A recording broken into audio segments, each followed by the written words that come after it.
Welcome to the Epiphany series. My name is Peter Samuelson, aka the Preston Poet, and today we're going to be speaking to someone really special, someone who, in my eyes, is one of the world's leading astrologers.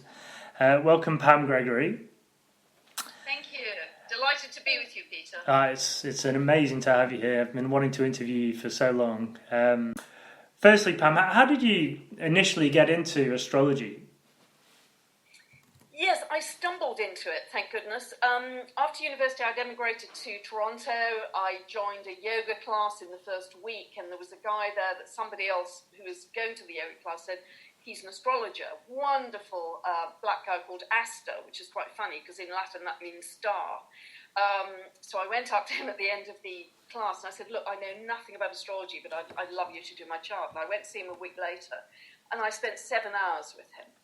And I can remember as if it was yesterday, sitting in his tiny, tiny flat in Toronto, and the world was just splitting open to reveal this whole dimension of this whole world of meaning that I'd been completely unaware of up to that point.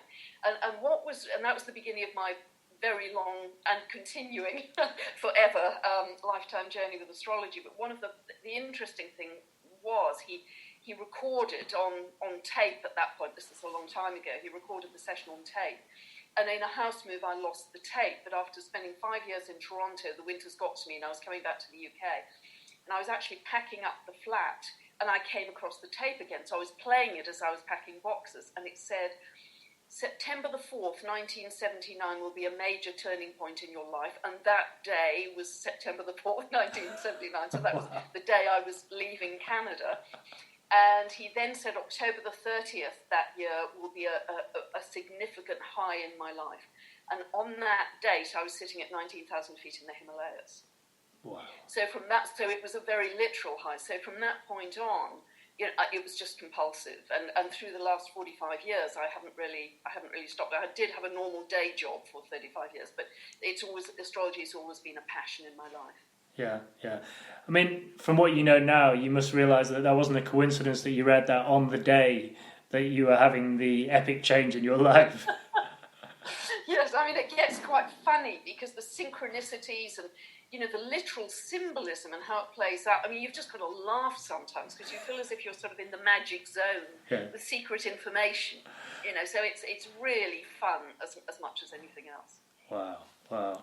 Well, what do you think is the most important thing that a human being can learn from astrology? I mean, you've mentioned in your books how it can become a map to our lives. But, I mean, is there one thing, if you could sit someone down and say, what do you think is the most important thing we can garner from it? Yeah, I think I'd say, then I could talk for a day about the many benefits, but I think two of the really big things I would say are really understanding how interconnected we are with the cosmos. We are made of stardust. We are literally made of stardust. So it isn't that we're separate from nature, that we dominate and exploit nature. We are completely intertwined with it. And the greater our recognition of that, the better our future is going to be going forwards, because that's part of this whole pivot point of transformation. But the other thing I'd also say is astrology can teach you to be the best you can be in any moment. It teaches you how to maximize your potential with whatever is unfolding archetypally for you in that moment. And you've now got the map. I refer to it as a sheet of music. So you now understand your sheet of music. And it's up to us how we play it. And something I've said all the way through my work is that the chart gives you your pattern. It doesn't give you your level. You've now got the sheet of music and you play it with a couple of tin spoons of the London Philharmonic. You can have a little life or a big life. That's the bit that's down to us. That's where we have our latitude in terms of the level of consciousness. So I think there's two big things about be the best you can be in any moment, but recognising how interwoven we are with the universe. Those are two really big things, and a lot of other benefits behind that.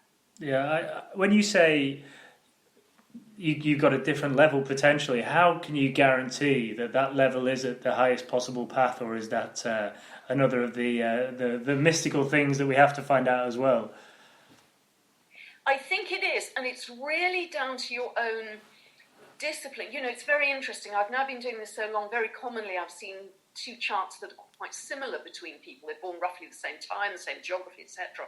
And it is amazing how their lives go in parallel. They marry at the same time, they have children at the same time, father dies at the same time. But one of them may have had a much more dedicated spiritual search, perhaps, and spiritual practice. And they may be living their chart out at a very different level of perspective and understanding. Now, that is no judgment from me. It's just their journey. Yeah. They're on a different phase in their journey, so there's no judgment involved.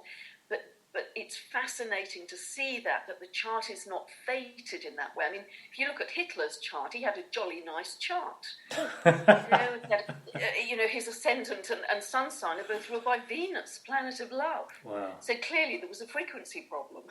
Yeah. Perhaps a karmic past life problem, but he had a jolly nice chart to begin with. Wow. So the frequency side of it is so vital in how we play our music. So the greater our level of understanding and awareness and consciousness, the bigger that birth chart becomes for us, and it becomes eventually magnificent for us to guide us. Well, after you did my chart, and we'll talk a little bit about that later, I must admit I have moments in my life when I go, so I have to play this out as highly as I can because Pam said so.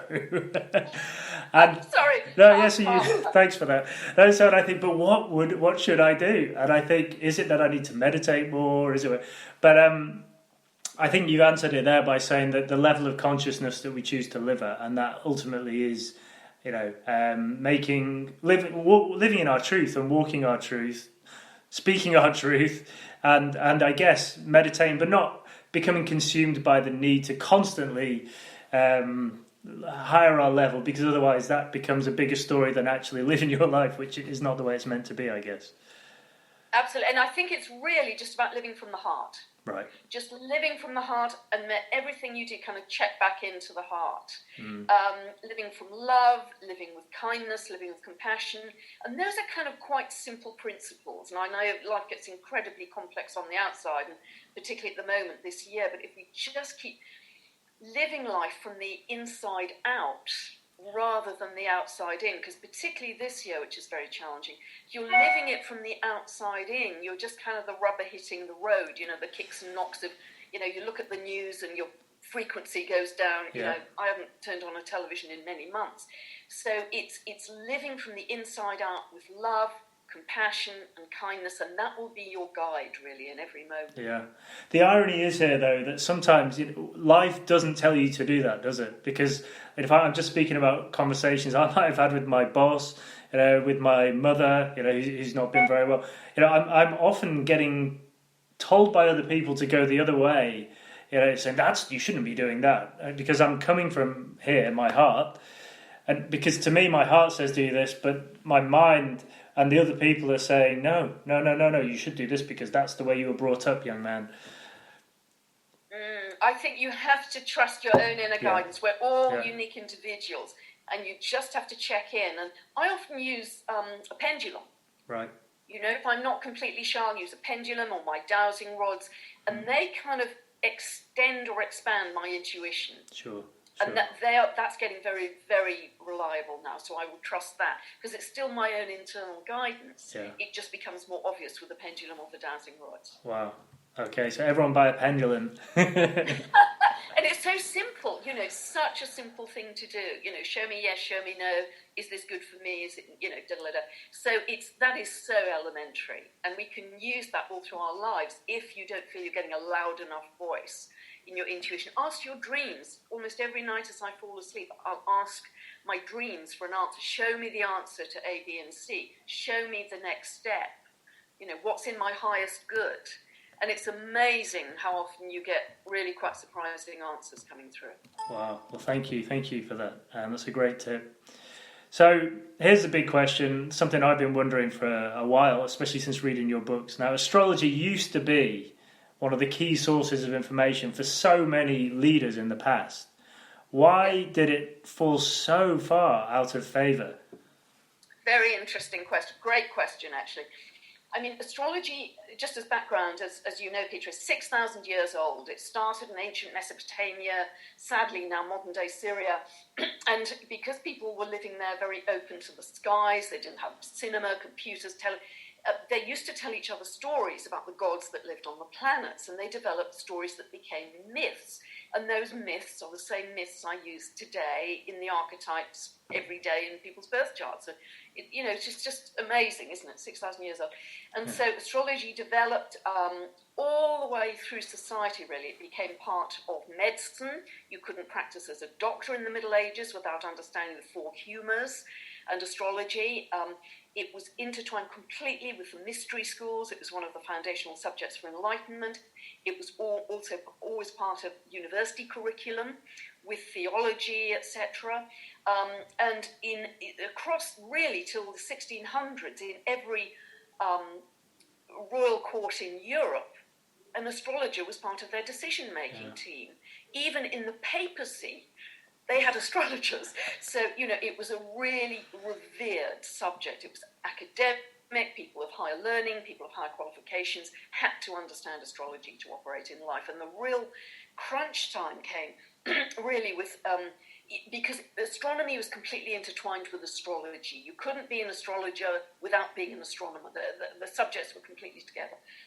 Excuse me. So, and it was really when Copernicus and then Galileo developed their heliocentric theories that the Earth was no longer the centre of the universe, but the Sun was, and the Earth moved around the Sun. And the Catholic Church were horrified because this went against all church teachings of the Earth is at the centre of God's design, God's plan, and you cannot say the Earth moves and is subservient to the Sun. That's an outrage. So everything, the baby was thrown out with the bathwater. Astrology was thrown out with astronomy and heliocentric theory at that time. And then really we moved into the age of reason with Isaac Newton, and everything had to be measured and proved, and because you couldn't prove astrology, there's no push and pull and gravitational force that makes it work, it was just dismissed as superstition, and it became kind of almost, gypsy tea leaves that, to the much lower levels of society in terms of learning and understanding. And it's really only very recently with Jung, Krishnamurti, Gurdjieff, Jung, it started to resurrect as a kind of psychological astrology. Yeah. And it's coming back into understanding. Well, I was just going to say that to you. Do you think that now that people are starting to open their eyes, consciousness is rising, at least certainly in the circles that I'm walking in? Do you believe that it's going to play a big part in our future? Absolutely. I mean, not only because people need a lot of guidance now, but as the outer planets move much more into Aquarius, that's the sign of astrology. It's ruled by Uranus. So I think astrology will become more and more prominent in our culture again, in our society, and will be much more respected again, I think. And that really is my wish. Yeah. It isn't, and that's why I will never do sun sign astrology. You will never hear me mention sun sign astrology, because it kind of reduces all the symphonies of Bach and Beethoven to an advertising jingle. Yeah. It is so much more than that, and that's what we've got to get back to understand, its vastness and its depth. Yeah, and in some ways, it's these sun signs that have taken the respect away from this industry, really, because I remember reading, I'm a Capricorn, born January the 6th, but I remember reading my Capricorn sign and thinking, this just isn't me. It said, oh, you're so financial based, blah, blah, blah, and so materialistic. And I was thinking, hold on, this makes no sense whatsoever. But then, when you start to realise that you have an ascending sign, and suddenly that whole map of your star chart is just incredible, where you suddenly realise there's so much more to it, and every single day is kind of guided by planets, stars, and astrology. It's amazing, because that's why it takes me about 6 hours to prepare for each chart, because there are about 3,000 variables in every chart, and midpoints and harmonics, and there's so many layers to it. So, I never want to get into mass production where I'm just, chucking the consultations up. I really want to help people in depth, even though there are many fewer people I can help that way simply because of time capacity. But you've got to honour the chart, you've got to honour the sacred space you share with that person and the subject. Well, you certainly opened my eyes and helped me, so thank you for that. Now, astrologers have been talking about 2020 for a long time. How, in your eyes, has this year matched up to those predictions? Well, spot on so far, but we've still got a long way to go. Yeah. So, the conjunction of Saturn and Pluto at the beginning of the 12th of January, we hadn't had that conjunction for 500 years. And the last time we had that conjunction in Capricorn was in 1517, 1518. So if we go back to what was happening then, that's when Martin Luther, because of the too much power of the church, the abuse of power of the Catholic Church, really got to him. So he was really a radical and a revolutionary. So he nailed his 95 Theses to the doors of the Wittenberg Church to challenge the power of the church. And that ultimately began the Reformation and significantly reduced the power of the church in society, because the church was everything then. Yeah. So we knew we were going to get a repeat of that. About one of the big themes is about abuse of power. Another theme is about containment as well, control and contraction. So we knew that, but the power in society today is no longer really the church, it's our governments, our leaders.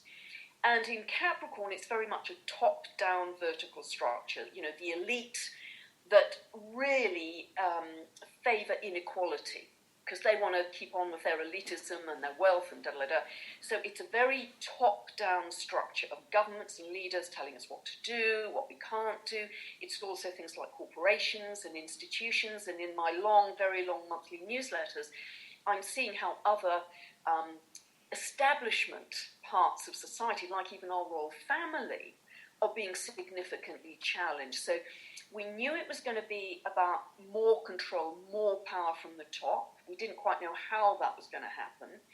But we also knew that the whole process this year is, firstly, the deconstruction of the old order by it becoming apparent that leaders and governments have not fully acted with accountability, with transparency, with wisdom, with right spiritual action. And the more that emerges, the more their authority erodes. And we can see right across the world, governments aren't working, it's dysfunctional, people are taking to the streets. That Eris Square, Pluto is writ large out there, US, Hong Kong. So we knew there'd be a kind of collapse of that, which is very uncomfortable, because that's formed the structure of everything we've known in our lives. We've grown up with governments that were supposed to be paternalistic and look after us, and all of a sudden, disclosure about what's really going on, and, lots of stuff about our leaders who we should have as our elected servants, are making us question that. So, that's the collapse of the old, and it's almost like... if you're going to put in a new kitchen, you don't put in your new units on top of the old ones. You've got to tear out all of the old units completely before you can fit the new ones. So this is the process we're in, and it's almost like an incubation chrysalis period because of the lockdown as well. But what we're going to emerge into, if we manifest well, and it's down to every single one of us, we're not stepping into a film set, but the promise is a whole new worldview.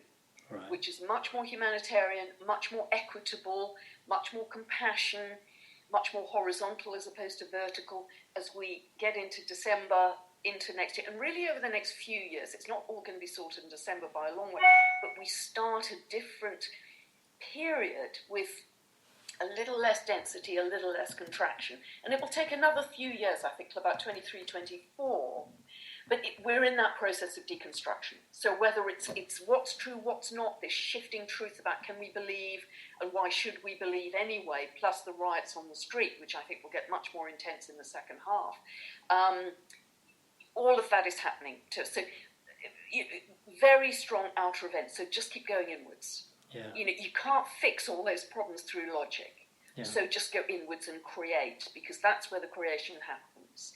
And we have to get to an altered state, quite a high level of being through meditation or contemplation to manifest effectively. Yep. If we're just kind of angry and fearful, we're going to make a lousy job of manifesting, because we're just going to get more of that. But the second half of 2020 is more dynamic than the first. Okay. So this is gonna test our mastery. We've got to walk our talk. If we've had a spiritual practice for a long time, it's going to really be tested. Okay, put that into practice on a day-to-day basis now. So it's making us up our game in our spiritual practice, if that makes sense. And you mean on an individual and a global level here? Sorry, say again, Peter? You're talking on an individual and on a global level here. Correct. And the more of us that can do that, the more we'll change the momentum of the collective. Because there's always a downward causation from people at a high level of